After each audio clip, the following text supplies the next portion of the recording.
Glória a Deus. Como é que você está? Tudo bem por aí?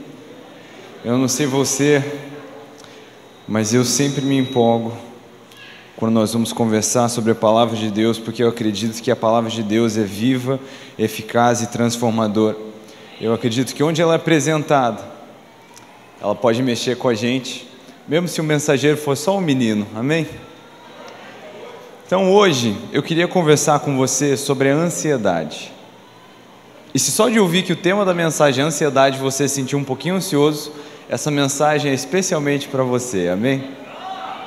Muitos especialistas aí têm chamado a ansiedade do mal do século, e é assustador o como tem havido uma crescente.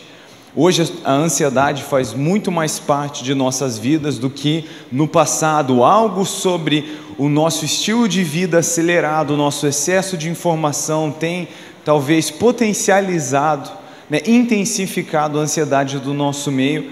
E até algumas estatísticas são assustadoras. Por exemplo, em seu livro Fim da Ansiedade, Max Lucado, excelente leitura por sinal, ele apresenta essa estatística assustadora, que a criança média de hoje em dia, ela exibe o mesmo nível de ansiedade do paciente psiquiátrico da década de 1950. Quer dizer, na década de 50, o nível de ansiedade que era seria considerado emergencial, perigoso para você internar alguém, é o nível de ansiedade que tem numa criança hoje. Então, assim, muitos especialistas têm falado sobre o perigo disso, e é algo muito sério. Agora, a Bíblia nos fala sobre ansiedade. Normalmente a primeira passagem que a gente pensa quando a gente fala sobre esse tema é Filipenses 4, no versículo 6 e 7, mas normalmente a gente não pensa na passagem inteira, a gente pensa só no começo. Não andeis ansiosos por coisa alguma. Eu não sei se já aconteceu com você, mas já aconteceu comigo, que eu desabafei com alguém: nossa, eu estou me sentindo ansioso. Aí aquele amigo, abençoado, me falou: mas a Bíblia diz que você não pode andar ansioso por coisa alguma. Aí de repente eu fiquei mais ansioso, eu comecei a ficar ansioso sobre a ansiedade que eu não deveria estar sentindo. Alguém aqui já passou por isso? Ou eu só que sou meio maluco? É maravilhoso, quando alguém te lembra dessa passagem: estou meio ansioso, mas você não pode ficar ansioso por coisa alguma. Valeu, obrigado. Mas o que nós precisamos entender é que a Bíblia ela não tem só um chamado contra a ansiedade, um mandamento contra a ansiedade, mas toda vez que ela fala sobre o assunto, ela apresenta uma explicação do porquê não precisamos estar. Então entenda, é completamente diferente. Imagina que eu te falo: não se preocupa com a sua fome. Beleza, você ainda está com fome, ainda é um problema real. Mas é outra coisa eu dizer: não se preocupa com a sua fome, que daqui a pouco nós vamos fazer um churrasquinho. É outra história, porque eu não estou só te dizendo não se preocupe, eu estou te explicando por que você não precisa se preocupar, certo? Seria uma coisa eu dizer: ei, não se preocupa com aquela conta que você precisa pagar. Tá bom, obrigado. Mas é outra completamente diferente eu falar: ei, não se preocupa com aquela conta que você precisa pagar, porque eu mesmo vou pagar ela. É um exemplo, tá? Outro dia eu falei, o cara se empolgou, na primeira fileira ele soltou um amém. É um exemplo. Mas você entende a diferença? Eu estou te falando, não faça isso, mas no outro, eu estou te explicando por que você não precisa. E na verdade, toda vez que a Bíblia fala sobre ansiedade, inclusive na passagem que nós citamos, não andeis ansiosos por coisa alguma, ela não é como a primeira, mas sim como a segunda. A Bíblia sempre nos apresenta o motivo pelo qual nós não precisamos estar ansiosos.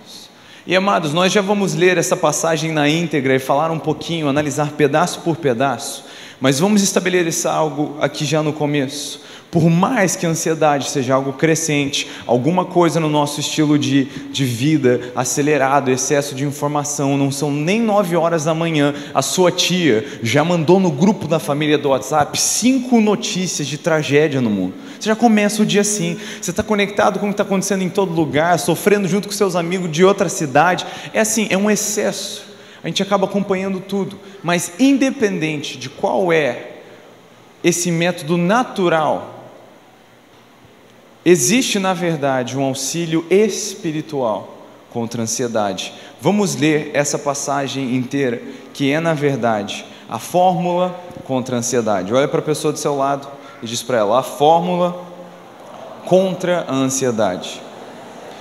Preste atenção, Não andeis ansiosos por coisa alguma.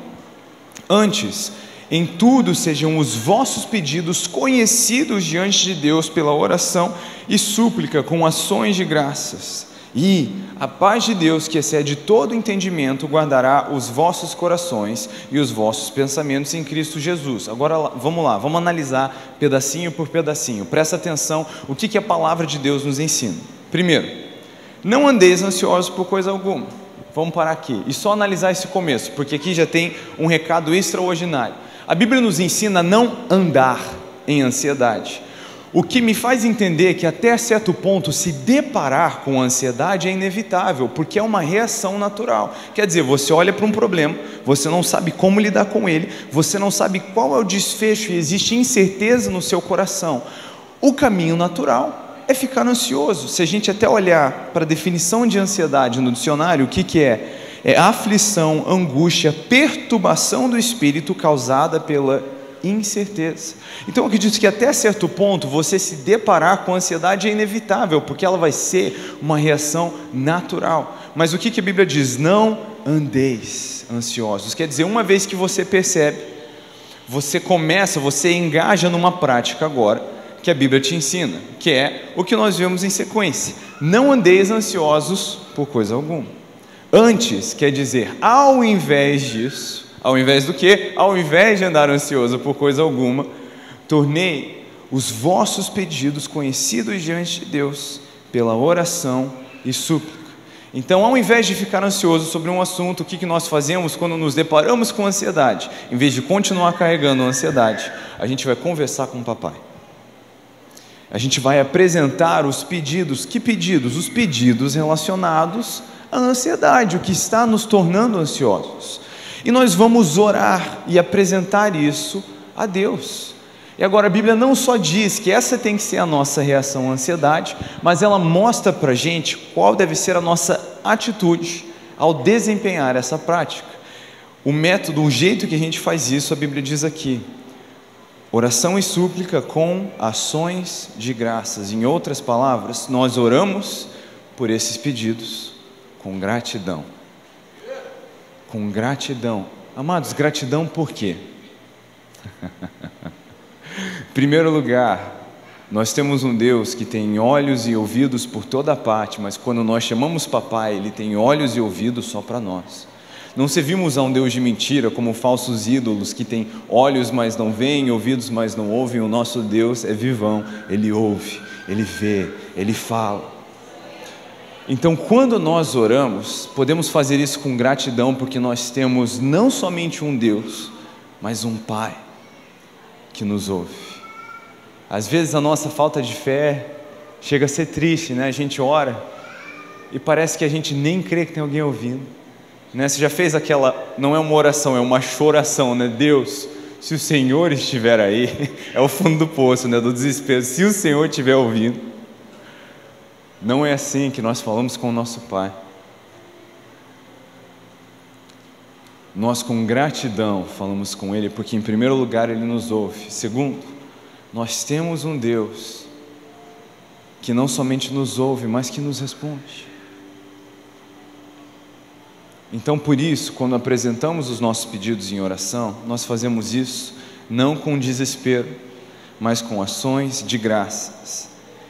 E então, quer dizer, após ter praticado tudo isso, vem algo extraordinário sobre nós.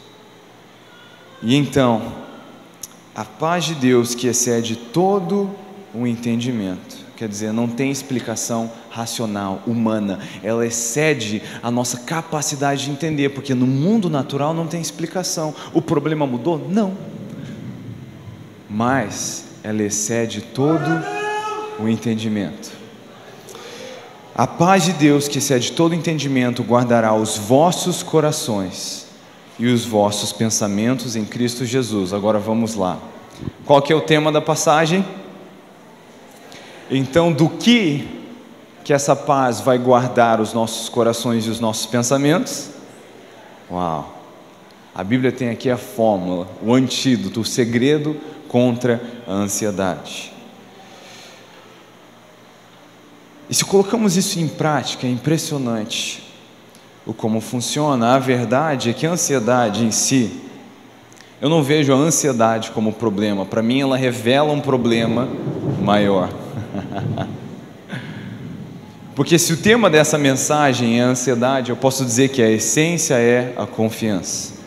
Porque se nós confiamos, não somente no que acabamos de ler, mas ainda vamos ler outras passagens que nos ensinam acerca da ansiedade, então nós vamos confiar.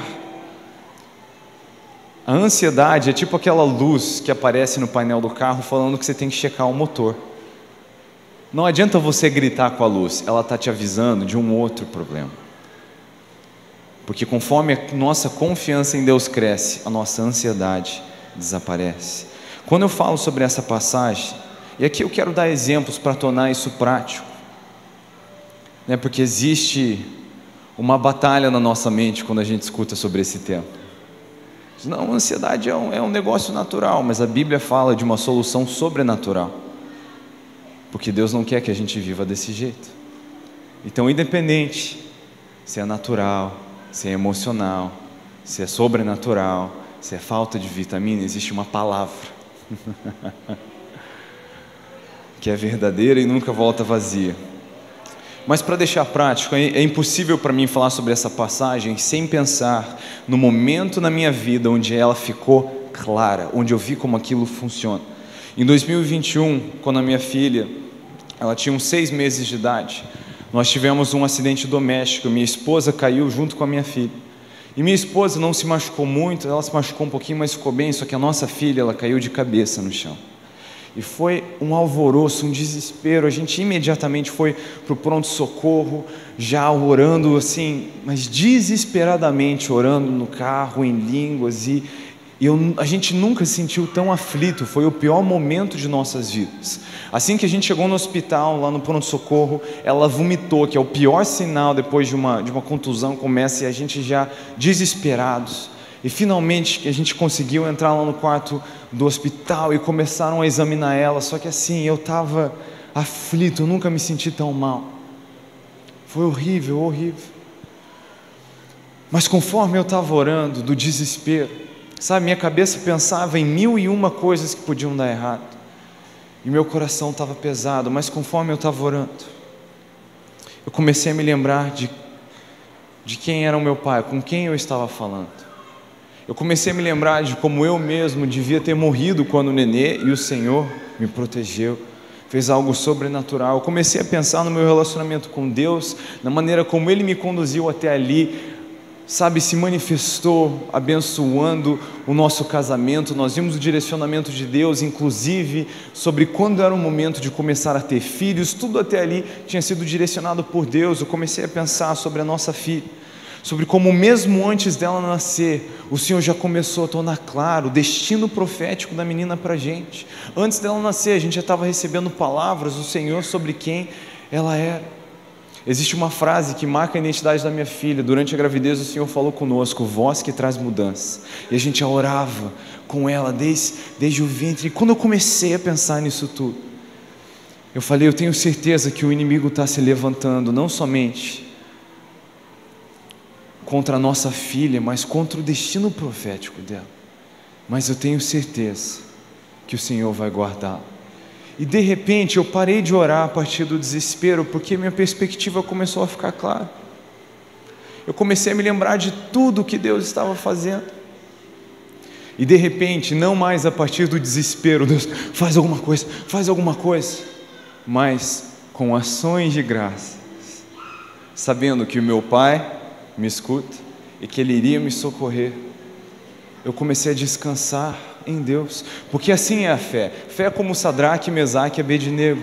Já viu? Eles estão para ser lançados na fornalha. Eles dizem o seguinte: Deus pode nos livrar, Ele vai nos livrar, e mesmo se Ele não nos livrar, nós ficaremos firmes, porque Deus é bom. Quer dizer, eu sei que Deus tem o poder para fazer, eu sei que Ele vai fazer, e eu sei que se o único motivo para Ele não fazer é porque Ele tem algo melhor em mente, mesmo que eu não entenda. Então a disposição deles é o seguinte: você vai jogar aí da fornalha, a gente sabe que Deus pode nos livrar, a gente sabe que Ele vai nos livrar, e se Ele não nos livrar, glória a Deus, vai ser uma honra virar churrasquinho pelo nome dEle. Isso é fé. Sabe, Deus pode reverter essa situação, Ele vai reverter, e se Ele não reverter é porque Ele tem algo melhor em mente. Por mais que eu não entenda, eu vou confiar. E naquele momento eu descansei no Senhor. E de repente uma paz que excede todo o entendimento começou a encher aquele quarto do hospital. Eu olhei para minha esposa e falei: daqui a pouco vão entrar médicos perplexos aqui na sala, e eles vão nos dizer: conta essa história de novo. De repente o semblante da nossa filha mudou. Ela começou a dar risada, começou a engatinhar pelo quarto do hospital, é como se nada tivesse acontecido. E dito e feito, entram os médicos, eles olham para a gente e eles dizem: contem a história de novo.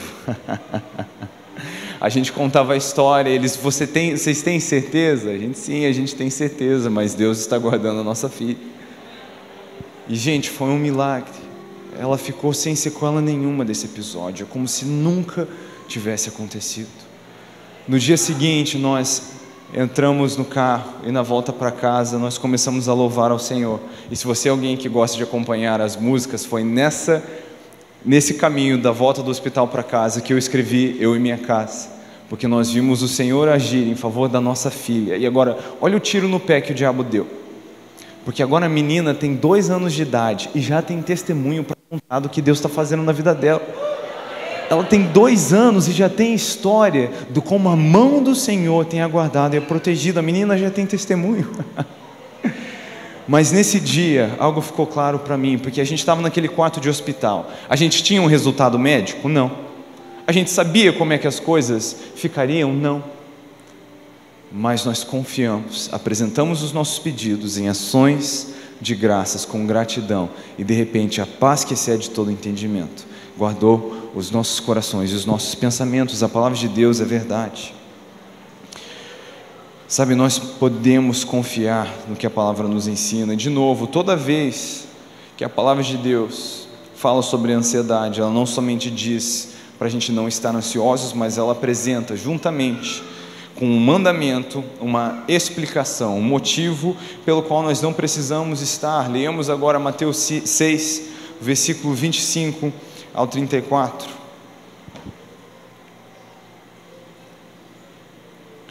Onde no Sermão da Montanha, Jesus nos ensina sobre a ansiedade do cotidiano. Ele diz: por isso vos digo, não andeis ansiosos pela vossa vida, quanto ao que haveis de comer ou beber, nem pelo vosso corpo, quanto ao que haveis de vestir.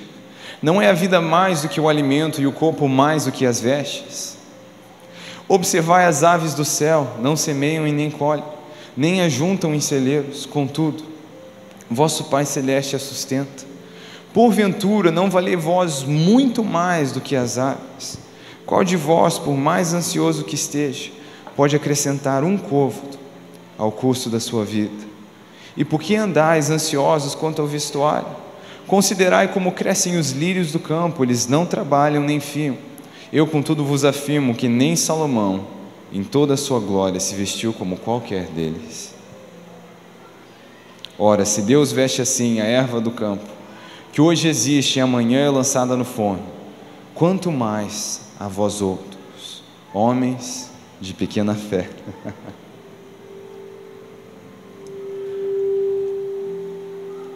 Portanto, não vos inquieteis dizendo o que comeremos, o que beberemos ou com que nos vestiremos, porque os gentios é que procuram todas essas coisas.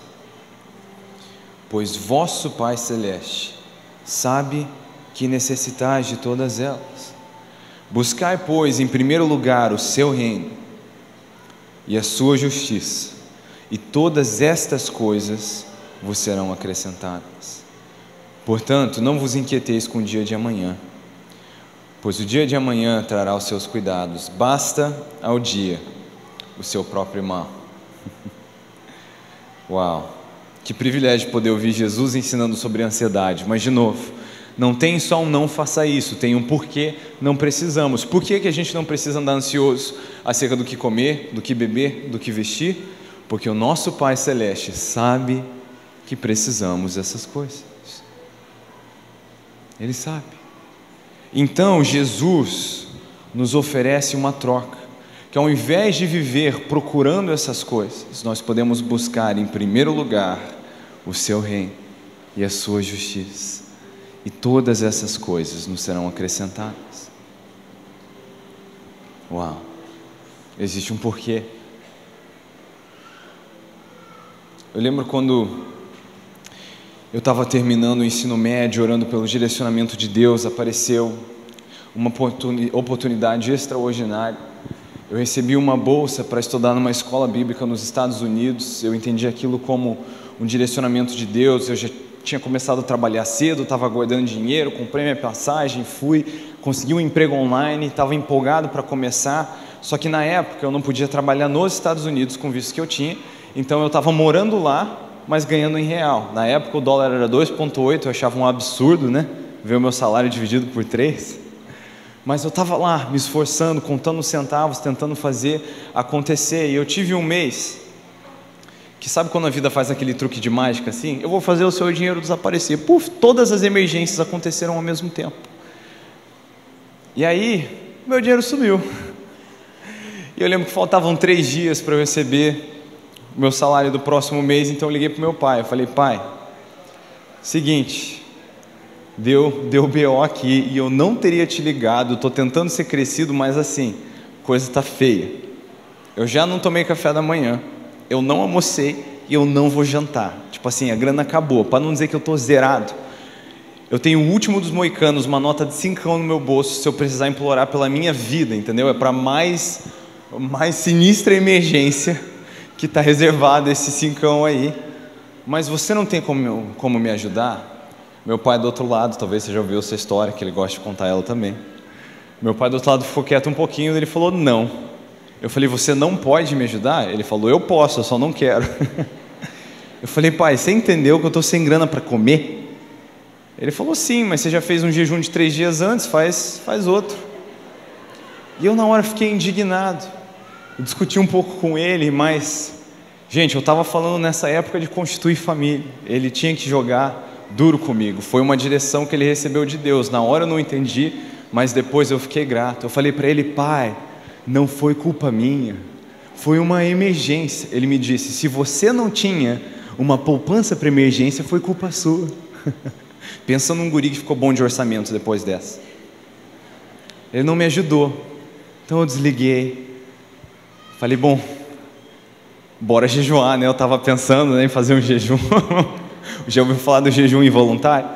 Então eu devia estar lá no 2º ou no 3º dia de jejum. Eu estava lá na sala de oração, lá longe, assim, nas alturas, intercedendo pelas nações. Só que lá no fundo do meu ser tinha um grito diferente, pastor, um clamor diferente. Era tipo... E eu intercedia pelas nações, mas eu tinha visões de ovos mexidos, de bacon, de um cafezinho, sabe? E eu senti o Espírito Santo se aproximando com carinho e dando risada. O Espírito Santo é doce. Ele falou: Israel, vai tomar café da manhã que está ficando feio. Eu estou vendo essas imagens na sua cabeça. E o Espírito Santo me disse: vai tomar café da manhã, que o seu café da manhã está pago. Falei: bom, se o Senhor está dizendo. Então eu saí da sala de oração, fui para a fila da cafeteria. Aí quando estava chegando a minha vez, o cara da frente terminou o pedido dele e virou e falou assim: e tudo o que esse rapaz quiser.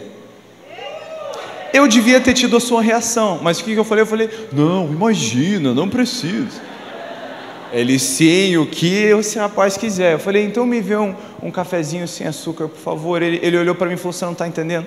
Ele virou para a moça e falou: o que ele gosta de comer? Ela gosta de comer esse trem aqui, esse aqui, e gosta de tomar esse café. Então vê os 3 para ele. Aí ele pegou o troco ainda, pôs no meu bolso, olhou para mim e falou: Deus está cuidando de você, cara. Aí eu saí lá da cafeteria.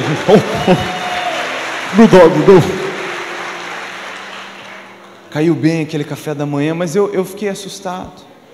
Sabe, quando eu fiz as contas, eu falei: Deus, esse negócio que você está me mandando fazer, de estudar nos Estados Unidos, ganhando dinheiro em real, sem poder ganhar dinheiro lá, para ter uma teologia não creditada, quer dizer, eu não ganho nenhum diploma, não é uma decisão que parece financeiramente inteligente, mas se o Senhor está nisso, eu vou te obedecer.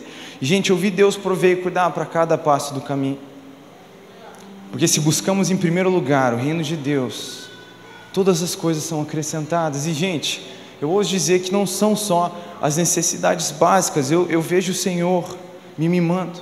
Eu lembro que nessa fase eu também estava sonhando em pedir a minha esposa em casamento, na época minha namorada, e eu estava orando sobre isso, e eu já tinha a bênção dos meus pais, eu tinha a bênção dos pais dela, mas eu estava com uma preocupação, que era o estado da minha geladeira.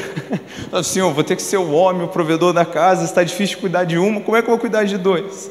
Tipo assim, eu tinha um plano, se tudo desse errado, eu sabia quantas horas eu precisava trabalhar em tal lugar que já tinha oferecido me contratar para fazer funcionar, só que Deus estava mandando a gente estar investindo nosso tempo em outra coisa, e nós estávamos obedecendo, e era algo que custava, mas eu fui conversar com Ele, eu falei: Senhor, eu não entendo que é a hora de eu abandonar a missão que você me deu para correr atrás de dinheiro para cuidar de família, mas se você me disser que vai cuidar da família, então eu vou ficar sem medo nenhum. E nesse dia o Espírito Santo me falou: Israel, do mesmo jeito que eu tenho cuidado de você, eu vou cuidar de vocês. Aí eu falei: então fechou. Comecei a planejar minha surpresa para pedir ela em casamento. Conversei com a mãe, com as amigas dela, descobri que tinha uma coisa que ela queria que acontecesse no pedido de casamento, que chovesse. Que legal, a única coisa que eu não tenho controle nenhum fazendo. Então comecei a planejar uma chuva artificial. Moça, já pensou que romântico? Eu aqui, ajoelhado, declarando meu amor, pedindo ela em casamento, e aí aqui atrás meu amigo Junão com uma mangueira assim, ó. Aí eu estava planejando como fazer isso, e o Espírito Santo de novo chegou dando risada, com aquele tom doce dele, e tirando sarro, ele me perguntou: chuva artificial? Tipo, sério? Eu comecei a rir, falei: você tem uma ideia melhor? O Espírito Santo me disse: eu conheço alguém que entende uma coisa ou duas sobre o clima. Eu falei: você vai cuidar dessa parte da surpresa então? O Espírito Santo me disse: deixa comigo. Então eu fui lá, fiz a minha surpresa romântica, pedi ela em casamento. Graças a Deus ela disse sim.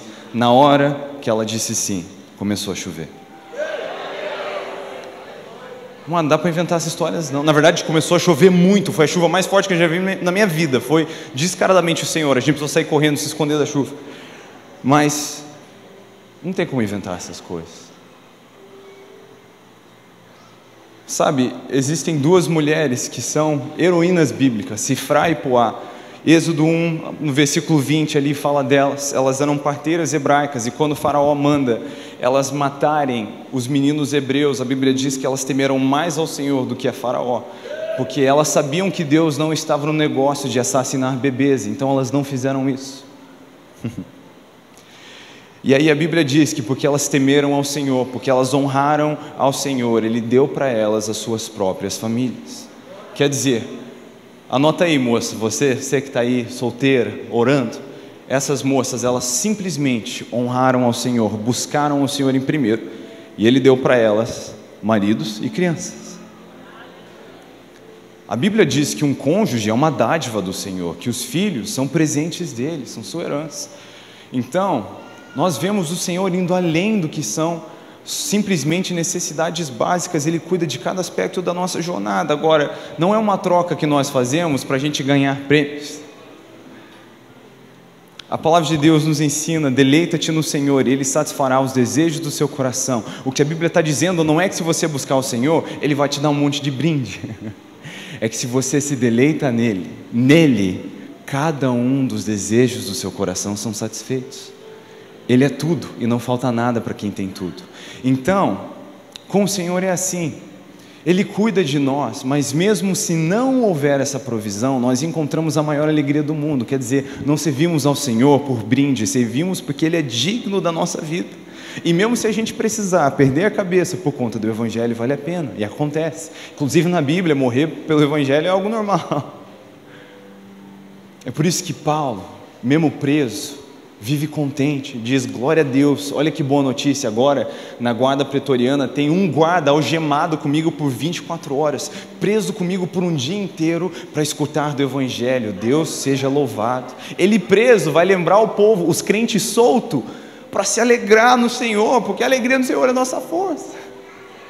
Ele diz: eu aprendi a estar contente em qualquer ocasião, quer dizer, de barriga cheia, de barriga vazia. Então entenda o que eu estou dizendo, eu não estou falando, tem uma troca para ser feita no Senhor, mas o que nós aprendemos biblicamente é que o Senhor nos chamou para sermos suas testemunhas. Quer dizer, Atos 1 diz que a gente foi chamado não para dar testemunho, dar testemunho está no que eu digo, eu fui chamado para ser a testemunha, e Jesus me permite viver despreocupado, porque viver preocupado com as coisas dessa vida me compromete no meu papel mais importante como cristão, o de ser uma testemunha do Evangelho. Então tem uma troca, tipo um patrocínio. Eu não preciso viver preocupado com essas coisas, porque mesmo se elas estivessem faltando, eu encontrei a melhor parte. Do mesmo jeito, nós casamos, vimos assim, a provisão do Senhor, sobrenatural, vivemos, né, naquele estilo bem missionário. Aí eu lembro que apareceu uma proposta de emprego para fazer algo que a gente já estava fazendo de graça. A gente era voluntário na igreja, eles ofereceram contratar a gente para fazer o que a gente estava fazendo, que era cuidar dos adolescentes. Aí a gente orou, olha só que legal, Deus falou, vocês vão aceitar esse trabalho. Eu agora, com a documentação em dia, para poder ganhar em dólar, já estava levantando minha mão para o céu, ia parar de dividir o meu salário por 3, começar a fazer o caminho contrário. Aí o Senhor me disse, mas vocês vão ofertar todo o salário de volta para a igreja. Eu perguntei, Senhor, a gente vai trabalhar em tempo integral, 40 horas por semana de graça? Ele falou, sim.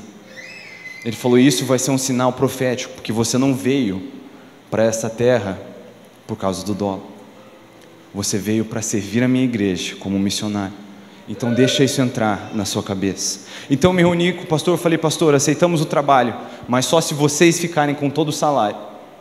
Ele falou para mim, você está maluco, você é recém-casado, tem esposa para cuidar, está pagando a faculdade dela. Eu falei, pastor, seria maluco se eu não tivesse uma direção de Deus para fazer isso. Eu falei para ele, pode olhar o que Deus vai fazer. Aí contei para o meu pai o que eu fiz, ele me disse a mesma coisa, ele falou, você está maluco, você tem esposa para cuidar. Eu falei, está maluco você que me ensinou isso. Eu falei para ele, pai, olha o que Deus vai fazer nessa semana, que nós ofertamos 1 ano de trabalho, sem salário, em tempo integral. Nós postamos uma musiquinha na internet chamada Me Leva Para Casa. Hoje tem tipo umas 130 milhões de visualizações essa música, 140, olha. Durante aquele ano, todo o salário que nós ofertamos para a igreja, aquela música levantou para a gente. Aí as pessoas perguntavam, o que você faz? O Google paga a gente para trabalhar para a igreja de graça. Mas buscando em primeiro o reino de Deus. Aí o Senhor falou, está chegando a hora de ter filhos. E do mesmo jeito que eu tenho cuidado de vocês, eu vou cuidar de vocês.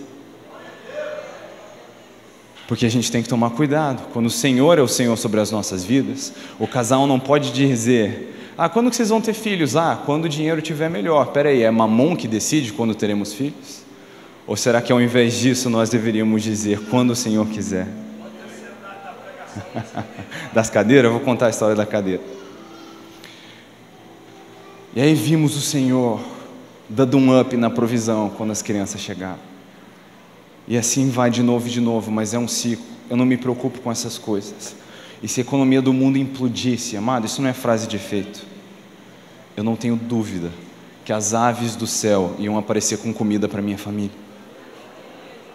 Pão e carne. Quem inventou o delivery de hambúrguer foi o Senhor, com Elias. Ele mandava as aves entregar pão e carne. Quer dizer, quando tu pede um iFood na sua casa e tu pede um hambúrguer, é uma prática bíblica que Deus inventou, entendeu?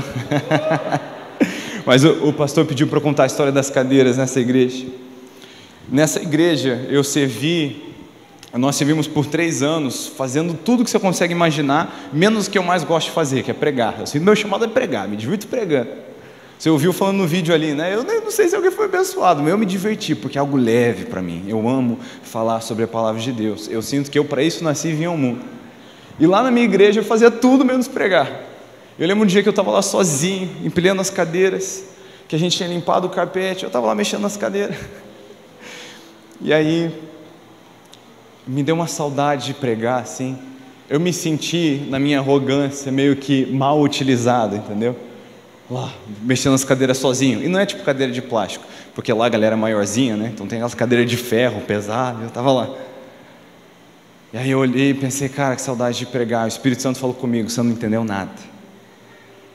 Porque empilhar as cadeiras e pregar é a mesma coisa. Eu fiquei parado. Meu Deus, empilhar as cadeiras e pregar é a mesma coisa, é serviço. Tem que ser feito por amor, é servir. E o Espírito Santo me falou: se você não tiver o coração para pregar como quem empilha as cadeiras, é melhor você nem pregar. Enfim, uma história que a gente conversou no carro, ele encomendou hoje de manhã, encomendou agora de novo. Mas esse tempo lá nessa igreja foi muito especial para nós, aprendemos muitas coisas. Mas de novo vimos o Senhor cuidando e buscando em primeiro lugar o seu reino. Amado, imagina, a gente que tem a solução contra a ansiedade, patrocinado, não precisa me preocupar nem com o que comer, você está entendendo? E não é ideia minha, é a Bíblia, é Jesus pregando no Sermão da Montanha, falando: não preocupa com o que vai comer, não.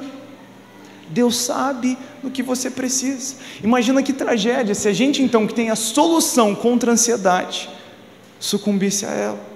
Como é que a gente vai trazer esperança para o mundo se a gente estiver perdido na ansiedade também? Como é que tu vai ser uma testemunha do Evangelho se você está comprometido pela ansiedade? Na hora de brilhar Jesus, você está lá estressado, rabugento. O cara vem falar com você, e na hora que tu devia estar entregando o sorriso leve de Jesus para ele, você está estressado. Aí o cara vê você reclamar a semana inteira, resmungar a semana inteira no seu trabalho. Aí você convida ele para vir para a igreja, porque a vida com Jesus é maravilhosa. Ele vai pensar: eu, hein? Parece maravilhosa não, o cara vive reclamando. Pesado, né?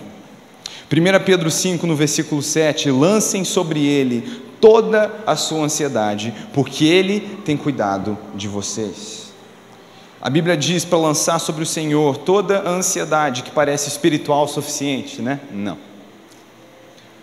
Toda a ansiedade que parece crente o suficiente para a gente incomodar Deus com isso, não. O que a Bíblia diz? Toda a ansiedade. Quer dizer, não importa o que, a ansiedade ela tem um e somente um destino: é sobre os ombros de papai. A gente lança isso sobre ele. Sabe o que é maravilhoso? Quando você lança algo, já não está mais contigo. E se não está mais contigo, não pode roubar a sua paz, não pode roubar o seu sono e nem derrubar o seu cabelo, amém? Foi lançado. E toda vez que a Bíblia fala sobre ansiedade, ela nos apresenta um motivo pelo qual não precisamos andar ansiosos. Sabe, a gente tem que parar de duvidar do nosso Pai. Filipenses 1,6 diz que Deus é fiel e justo para completar a boa obra que Ele começou em nossas vidas até o dia de Cristo Jesus. Quer dizer, Ele não é um Deus que deixa as coisas inacabadas. Ele não é um Deus que tira o povo do Egito para deixar eles morrer no deserto. Tem uma terra prometida, existe um destino. Ele não abandona o povo lá, mas o povo é assim, o povo fica duvidando. O povo sai do Egito cantando glória a Deus, está usando as joias das tias do Egito, lancheira feita para a viagem. Aí eles se deparam com o mar e eles já começam a reclamar: foi por falta de onde morrer no Egito que o Senhor tirou a gente de lá. Aí o Senhor abre o mar, eles começam a cantar de novo. Aí eles veem o exército chegando, começam a reclamar de novo. Aí o Senhor fecha o mar, eles começam a cantar de novo. Aí eles começam a ficar com fome, começam a reclamar de novo. E eles vivem reclamando. Alguém mais fica com raiva do povo de Israel lendo a Bíblia? Eu penso, como que pode ser tão teimoso? Aí o duro é quando eu começo a ler sobre eles, de repente a Bíblia vira um espelho, e eu penso: pelo amor de Deus, eu fiz isso semana passada. Porque o casal está lá orando, eles sonham em ter filhos.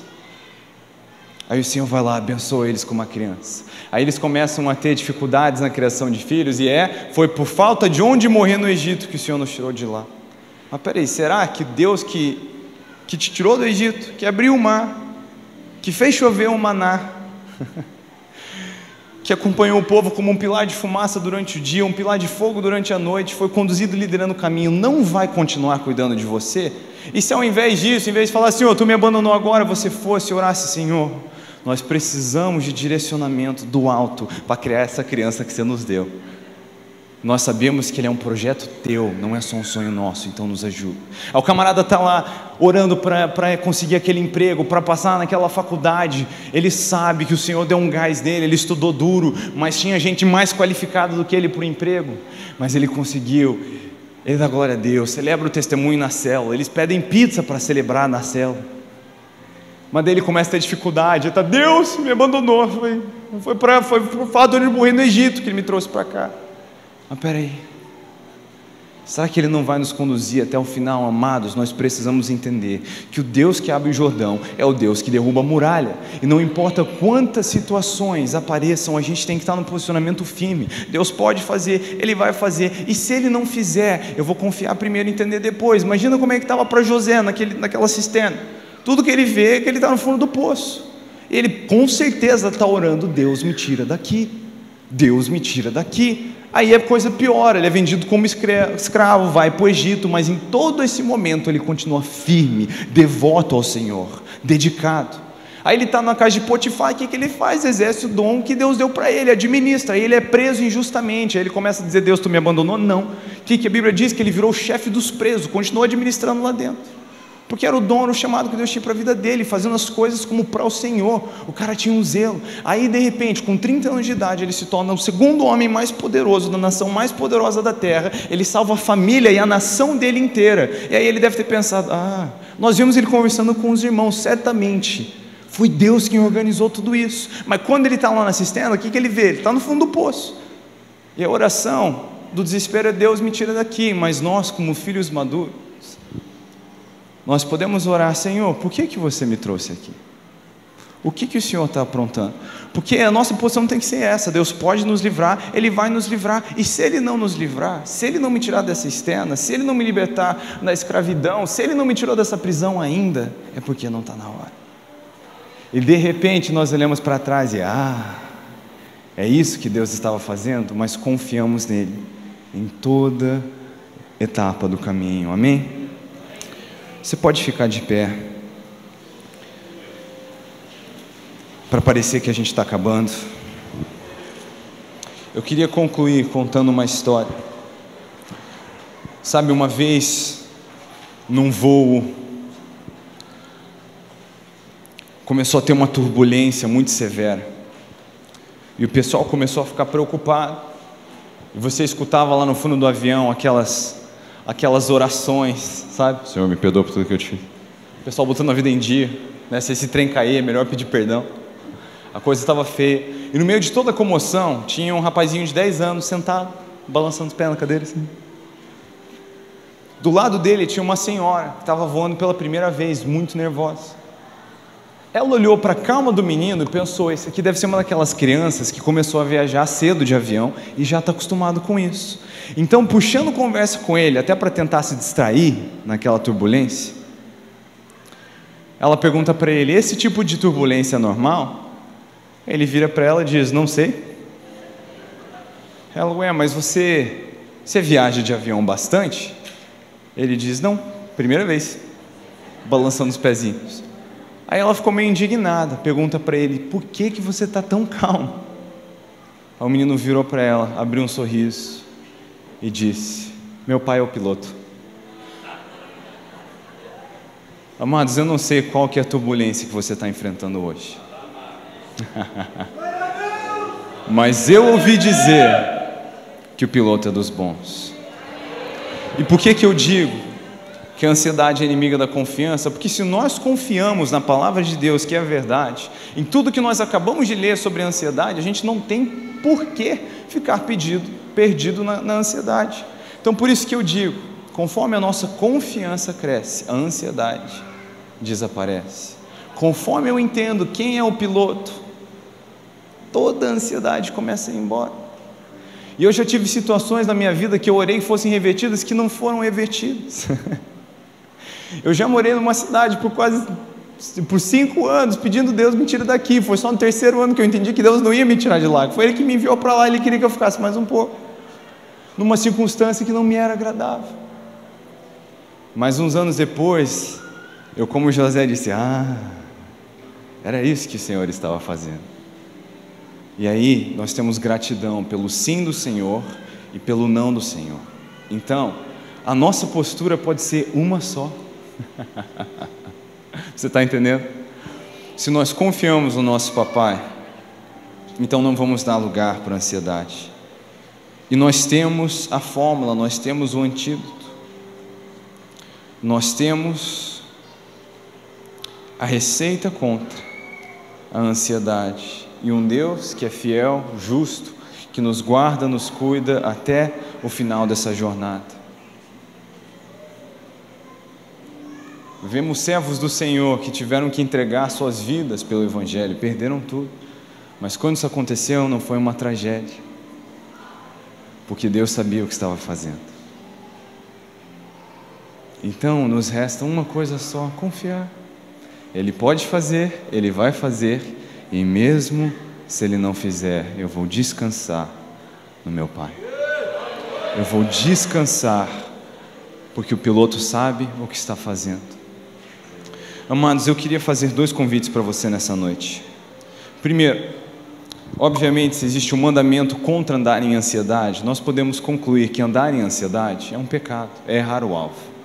Porque o alvo que Deus tem para a gente é que a gente não viva em ansiedade. E agora, a gente pode encontrar várias desculpas para normalizar a ansiedade, mas biblicamente falando, ela é um obstáculo, ela é algo que atrapalha o nosso papel como testemunhas. Então eu não acho que a gente deve tratar isso com leveza. E aí muitas vezes a gente tem o hábito de só, releva aí, Senhor, mas o arrependimento é uma prática importante. Então eu queria convidar, não para trazer um peso no seu coração, justamente pelo contrário, para que o Senhor desate o peso do seu coração. Se você hoje entende que você tem andado em ansiedade, você tem estado muito ansioso, eu quero te convidar, em primeiro lugar, a fazer uma oração de arrependimento. Fala: Senhor, me perdoa, eu tenho andado em ansiedade, mas tudo que eu acabei de ouvir, eu sei que é verdade. Senhor, eu quero andar livre da ansiedade, me perdoa por ter dado lugar à ansiedade no meu coração. De hoje em diante, me ajuda a andar de uma maneira diferente. Converse com o Senhor nesse momento. E se você tem andado em ansiedade, eu quero realmente te convidar a se arrepender. Depois de fazer isso, ou se você não sente que você precisa se arrepender, eu quero te convidar a fazer essa segunda coisa.